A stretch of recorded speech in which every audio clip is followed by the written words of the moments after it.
Hello, and welcome to Levels Plus Whenever episode 103. Recapping all of those conferences as best as my memory can. There were so many. But I pulled 15 trailers out from State of Play all the way up to the Yacht Club Presents. That's like 2.5 weeks of stuff that I thought look really interesting and cool, and I want to play. And then I also have a little moment in the Summer Game Fest that I think deserves a bigger pop, so I'm including that too. So we'll have 16 different bits to go over. But before we do that, I do have some pickups, including the shirt. But we're going to go back in time to when I actually got it. Let's get into the many pickups that I didn't expect. I ordered some shirts from the Yeti because they bamboozled me. They shocked me with the quality of 2 Metroid shirts. So both of these are by Pixel Ibat. Just how cool is this? A Polly Pocket inspired Samus gunship. I love it. It's so rad. But they weren't done. No, they had to do it again with another Pixel Ibat shirt that just freaking rules. There's also this one. Isn't that fantastic? Oh my god. So yeah, I didn't expect that to happen. And since I was already ordering things from the Yeti, I went ahead and snagged their Street Fighter 6 Kimberly shirt because Kimberly is rad. I've already spent an excessive amount of money for that figure back there. Why not spend more money to continue to show my support for this awesome character? I'm only going to show the games, but there was a bunch of other stuff that I also got. So I got Clubhouse Games 51 Worldwide Classics for the Switch, and then Resident Evil 7, and Devil May Cry 5, and a physical version of Horizon Zero Dawn. I have the on my PS5 that I got when they did some discount thing back in the PS4 era. But it's nice to have it physically. I'm not sure how that's going to work out.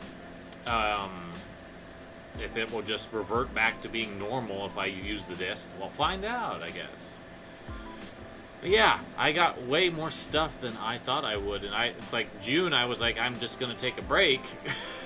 Last second, I also got Celeste for the Switch. Finally, I have a physical of one of my favorite games. Ranked them by order of excitement. And we're starting at the top.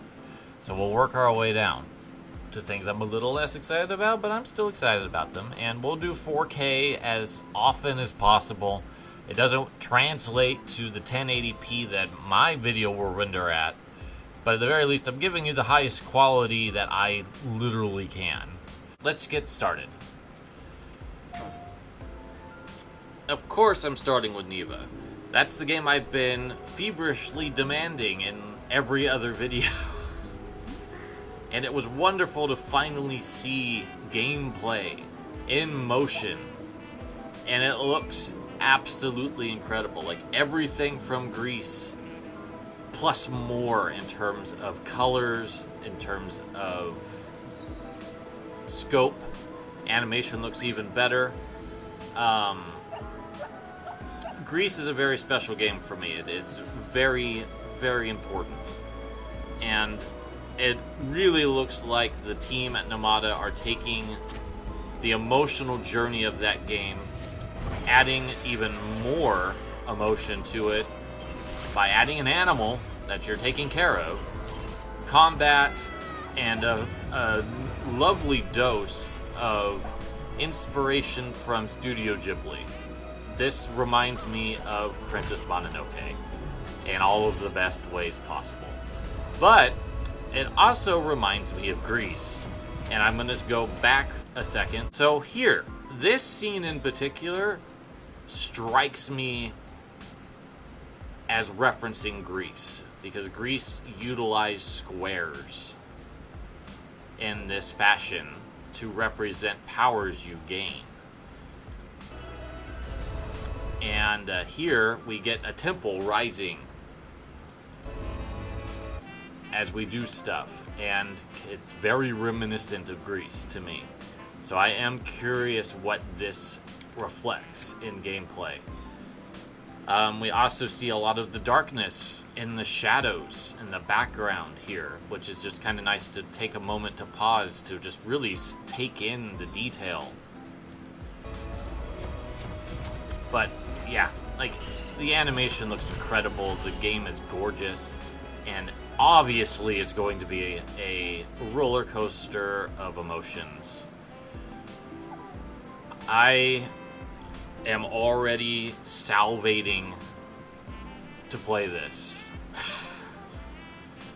I want to collectors it as much as possible. I would love to have something comparable to the Grease one that's Special Reserve did when they still existed. They got folded into Devolver proper and are doing their deluxe editions now. But I really hope they go all out for Neva and do something with Conrad Rosette doing a limited piece of art again. Because I will spend that money.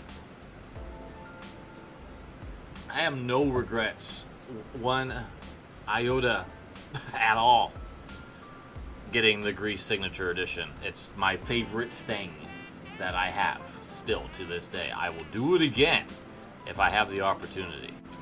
Alright, Street Fighter 6. Big Season 2 reveal. I don't think anyone was expecting the entirety of Season 2 to be revealed right off the bat, but that does seem to be Capcom's MO. They did that with Season 1.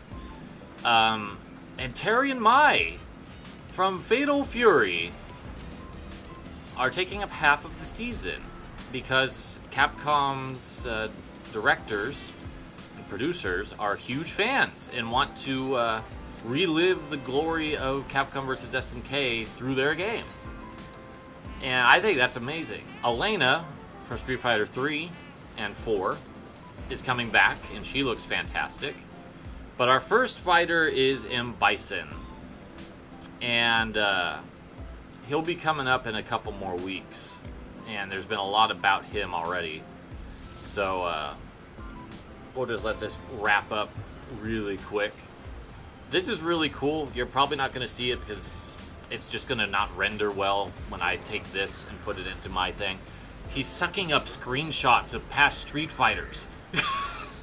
What an incredible Easter egg to hide in there. It's so cool. So yeah, the Season 2 pass, which I'll just skip it a little bit more because there's a piece of art that shows them all, is definitely better than Season 1. I was pretty disappointed in Season 1 in terms of the selections. No offense to Rashid, who I think is a good character. Aki turned out to be a really cool character. Ed, they made him better. I just don't care for him. And, you know, Akuma's great. But it wasn't like the type of thing that got me hype. Let me just put it that way. This gets me hype. M. Bison's probably the least interesting of them all. But I am very excited about this season. I've already invested in it. I'm excited to get these characters as they come out. I love this game. I'm still playing it. I've actually been playing through World Tour, just goofing around and knocking out a few more side quests with the Season 1 characters. And ranking up stuff so I can try to get more second costumes. I think it's just a phenomenal game. It might be going up my list a little bit from where it currently sits. It might be my favorite fighting game of all time. It might be CBS 2. Now that it's becoming CBS 3. Ever so slightly. But yeah, this was my... Neva made me happy on a very deep, profound level. This got me hyped. It's a different reaction. I'm just excited about Street Fighter 6's future. So, My favorite indie game that's not Neva is Abyss Cross Zero. This popped up in a few different indie presentations, and I think this game has so much style. It's really taking the Mega Man Legends vibe to like a really, really astounding level, and it's a very small team working on this. When I was watching the Latin American showcase, I think, no, it was the women's led showcase. Two of the devs were there, and they might be the two devs. Both women, both rocking it with this really sick-looking game that I think really stood out in a very, very glut-filled amount of presentations. Because literally, there's so many presentations. It's probably something I'll talk about in more detail, maybe in the Nintendo Direct post-event. Not here, because I don't feel like it's the right place. But just like, look how cool this game looks. It looks like it's a lot of fun. These two characters are eventually going to come across each other and have an epic showdown. I just am really, really excited. Yeah, these two. Tiani Pixel and Iron Fairy 42. SNK brought some City of the Wolves news to Summer Game Fest. I like this trailer. I really have been enjoying the callbacks that this has been having, because that's what Fatal Fury is. It's a huge callback. And we got two new characters in this trailer, although they are barely on screen because SNK doesn't have the same money that their developers do. So we get to see B. Jenny and Vox Reaper, a brand new character based on Grant, a disciple of his. But the game list looks phenomenal every time I see it, and being able to watch like Maximilian's 4K footage still doesn't quite do it justice from what it sounds like. I'm looking forward to getting my own hands on it next year. But this game looks great.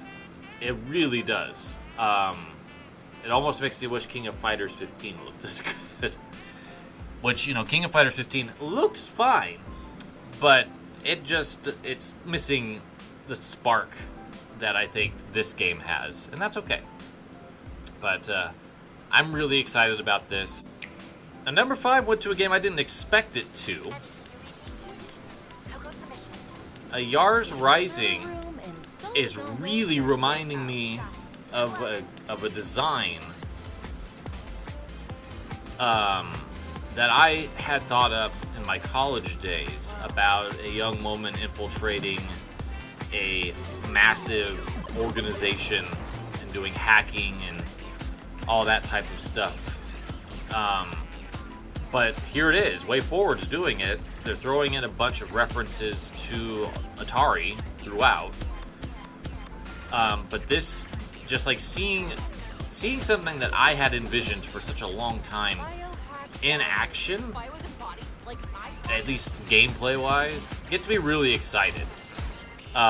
It's not quite the same.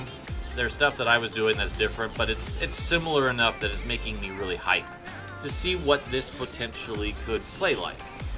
And I trust WayForward. I think that they, generally speaking, these days don't release bad games. They just sometimes release games that are lacking their full potential.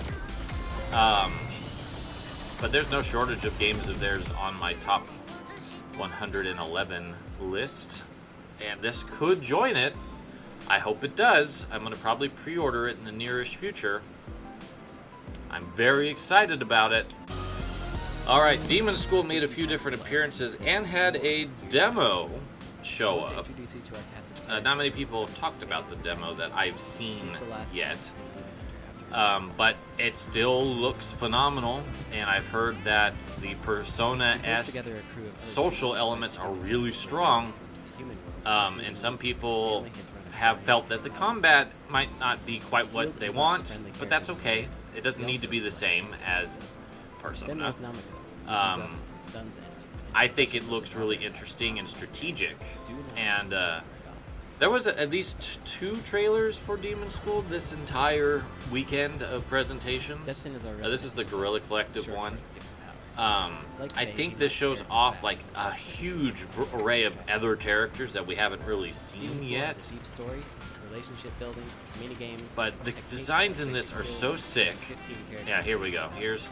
And like some of these new characters that we haven't seen yet, I'm just like, whoa, these are awesome. I love them.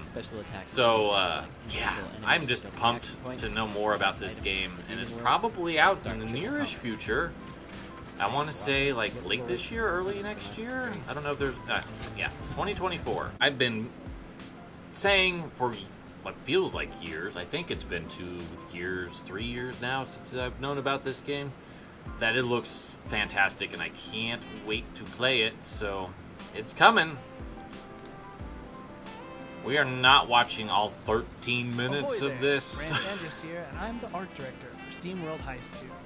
But SteamWorld Heist 2 had a nice extended gameplay trailer show up in the middle of everything else. Plus, it did show up in, I want to say Guerrilla Collective. I don't remember.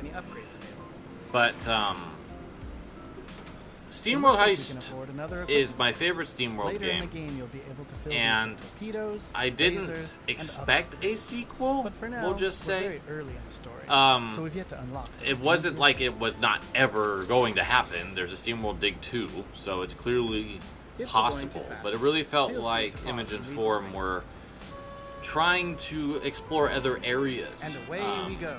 Quest kind of went into a fantasy card-based RPG based on a storybook being told by someone in the Heist universe. And then Build is doing its own thing about building a civilization of Steam bots and all of that. So I'm just glad that this exists. Although this one is needed. And I feel like it's going to be really, really, really good evolution of what Heist brought. And the combat still looks fantastic, with a little bit more versatility in what's going on with it. Plus this whole new overworld thing, which I think is a great reinvention of that component, because that definitely wasn't the strength of the original game. So I think this game looks phenomenal. I can't wait till 2 months from now. It's going to be wonderful being able to pick this up. I'm going to probably see if Super Rare ends up doing another physical, because they've been doing the physical SteamWorld games for a little bit. So let's go and ahead I'll probably go that route. Into position before we end up. Annapurna and Ivy Road, from the creators of the Stanley Parable, comes Wanderstop. This game fascinates me. It really does. This character is not your typical cozy game protagonist. And the fact that she's going through quite a massive amount of trauma from her days as a fighter and just trying to find herself in this type of game. It's very cozy and quaint. I think it's a really compelling concept, and knowing that the Stanley Parable creator is working on it makes me believe that it can work. I'm really excited about this game. I know it's going to be hard to play because of going through what she's going through. It's going to be a difficult game to handle emotionally, because clearly she's got trauma. But I think these types of stories are important, and the way that it can be framed is also important. And I think that this is a really great idea. So I am very excited to see more about this game. Heart Machine! It's teaming up with Devolver for Possessors. And we got to see it at the Devolver Direct.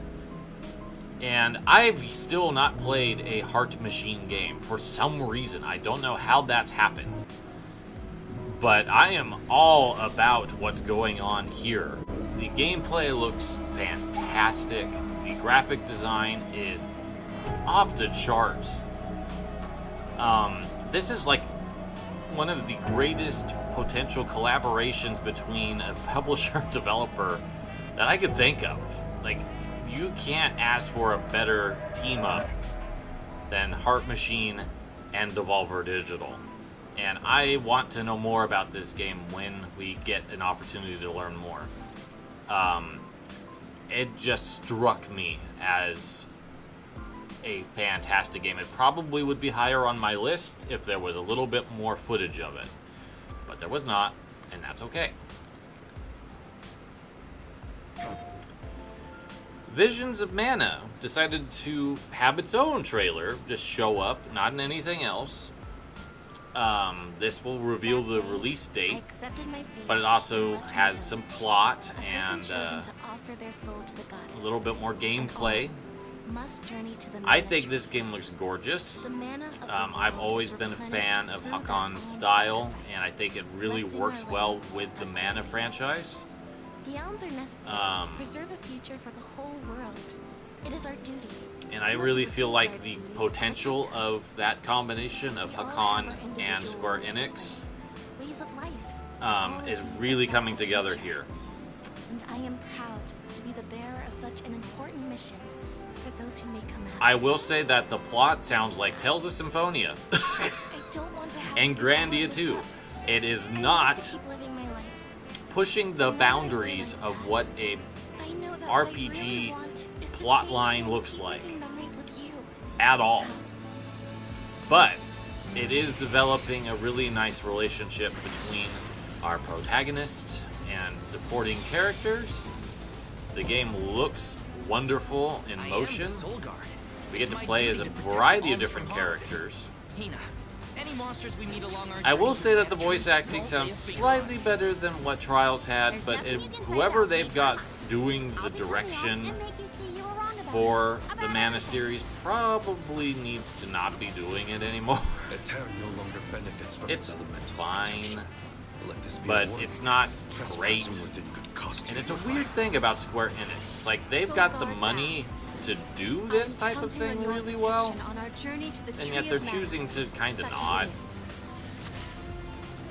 Kind of annoying. Arms are appointed, not requested.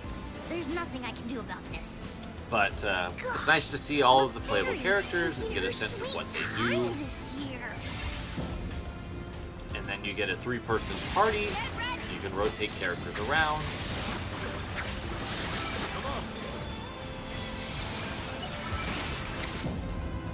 And then, of course, you get the elementals that are a mainstay, and they affect your characters on a much more profound level. You actually get armor changes if you merge with particular elementals, which I think is fantastic. I love that concept.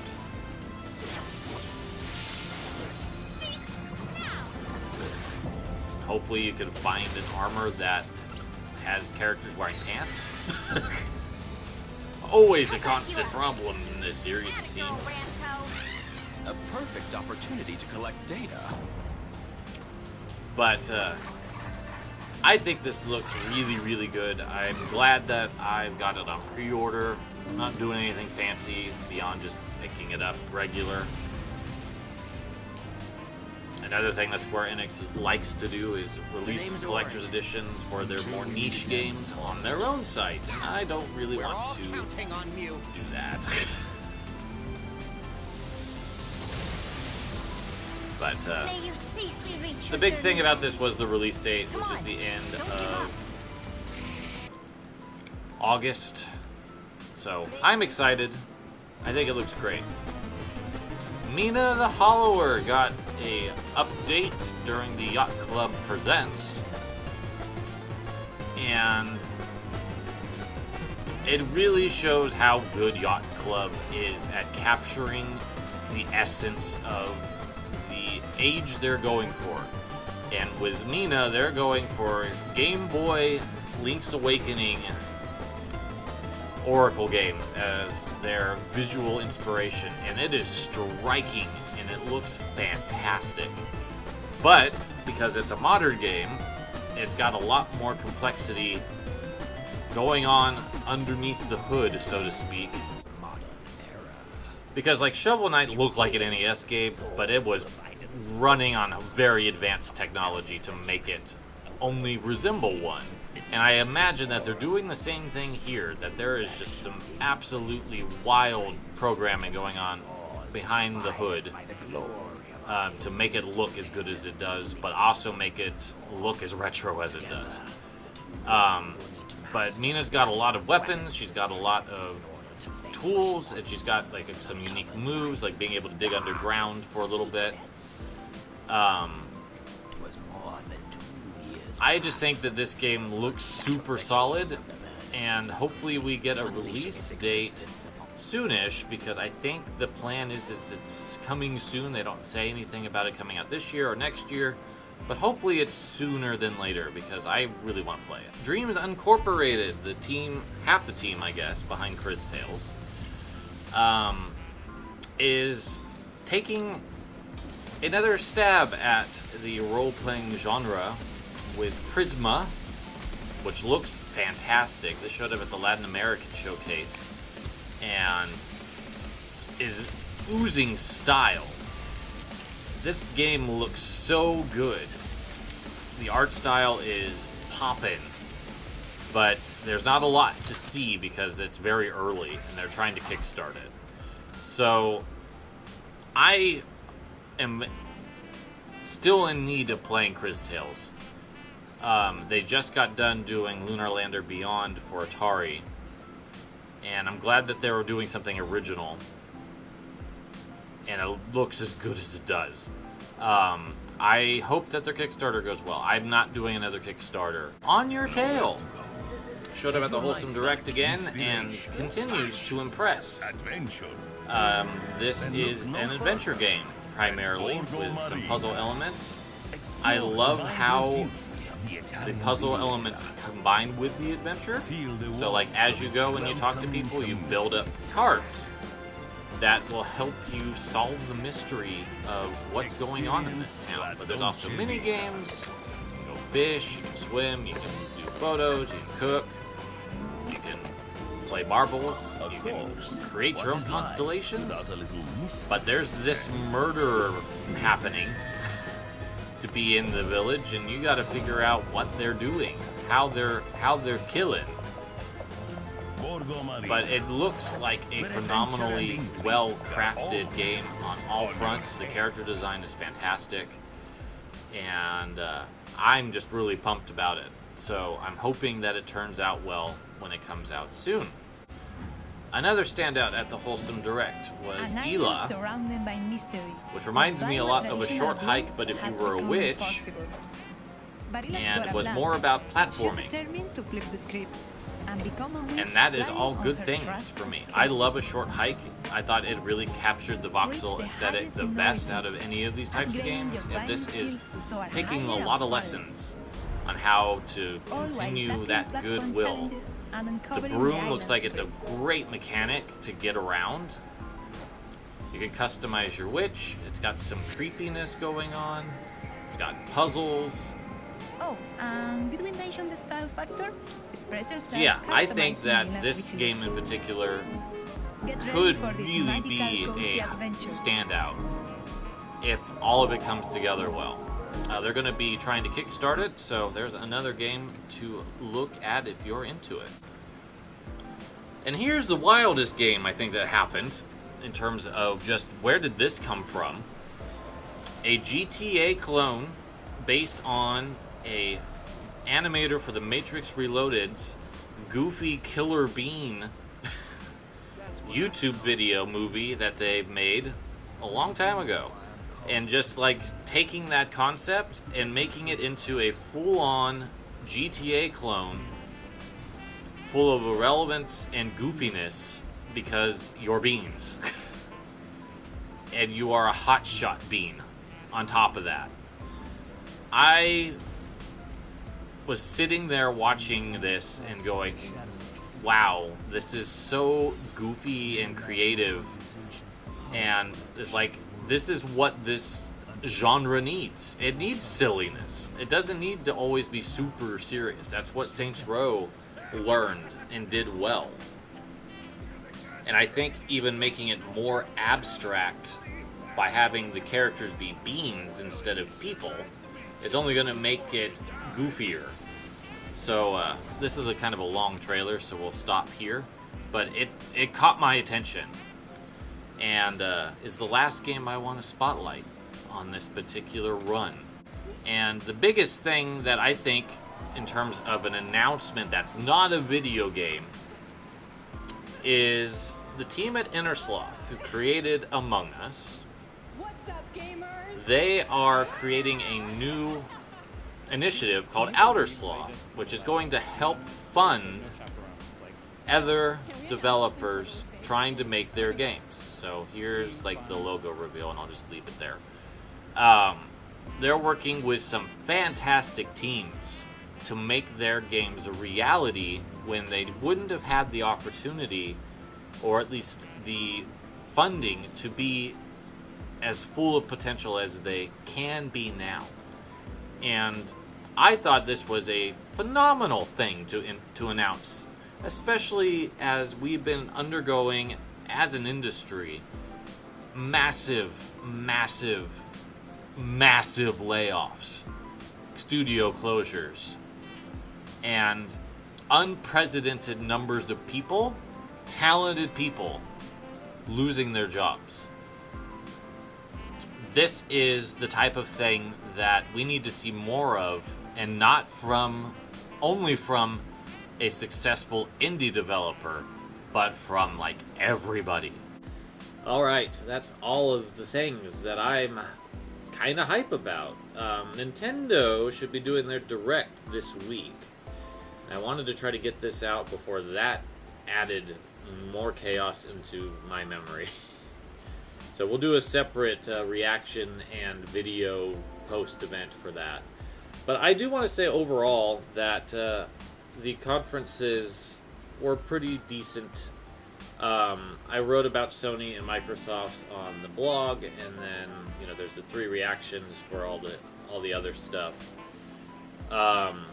But I want to say that that Keighley did a good job this year. I think this was the best Summer Game Fest that he's put together in terms of just keeping things interesting. I've noticed a tendency with Keighley's presentations that they just get a little bit samey, seeing the same type of thing over and over again, but there was a much bigger variety this year, and I appreciated that. Microsoft could use some lessons in that, but I already wrote plenty about my thoughts on that, so I won't say more. But we'll be back next week, maybe even in a few days, to discuss what Nintendo's up to. So long. We'll see you in a few days for the Nintendo Direct. Take care.